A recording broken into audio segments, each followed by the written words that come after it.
It's 100%. That's what he told me. Fantastic. No, look, a little bit of validation over here. No. You have that great scene with him, don't you? I mean, first, it's a great scene to watch. I want to know what it was like to film, because at the start of episode two, yeah, it's about 7.5 minute single shot take when you're on the beach with him and the cats have washed up, and it's such a long, beautiful, classic Flanagan take. How many times did you do that, and how nerve-wracking is to do that? Because your character Hassan is in it until probably about 30 seconds from the end when Riley and Erin walk off. Yeah, which also is still part of the same shot. So all in all, I think, if I remember correctly, it might have been 12 pages. And there's, hour half, and then there's a handoff as the camera then goes back the other way. So we're still in the scene afterwards, staying in character, getting things done. How was it? Okay, so it was my first day. That was your first day? First day, yeah, thanks, mate. It was Truco's first day. It was a lot of our first day with the character. I thought it was everyone's first day, but as I understand it, Kate and Zach had already been up, and their first day was everything in the boat, in the little rowboat. God, that's what I heard in an interview. I can't remember the schedule, so their first day might have been that scene. Wow. And I don't know if Mike does it on purpose or if it's just it is what it is. And then our first scene is the oneer, and it's my first time with my accent, and there's no ADR. If I go bruv in the middle of my take, we're fucked. Truco's bumbling because, I don't know if you have to see it on the page, but Truco had a lot to say. He was like, "Oh, Starlings," and he's going off. And we also, while we had that beach locked off, we don't have the sea locked off. And every now and again, a giant ship would just ruin it and just like right through. So there was a lot of elements going on, but we did it. 3 takes. We had about four takes, and I think it was the third that got circled when I think Mike felt like he got it. There may have been a safety, and I think it was take 3 where everything fell into place. And to be honest, it wasn't like 1 and 2 someone blew it and we went back to the beginning. It was just 1 felt all right. 2, okay, I think performance is a bit run in.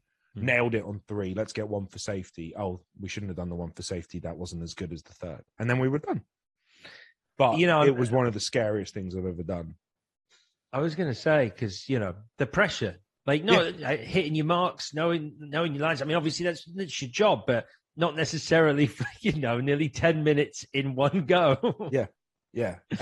It was, but again, it was like, it's kind of smart because when you go through that, I know Truco and I looked at each other after our first day and we were like, oh yeah, we've been through something now. And I felt like everyone felt like that.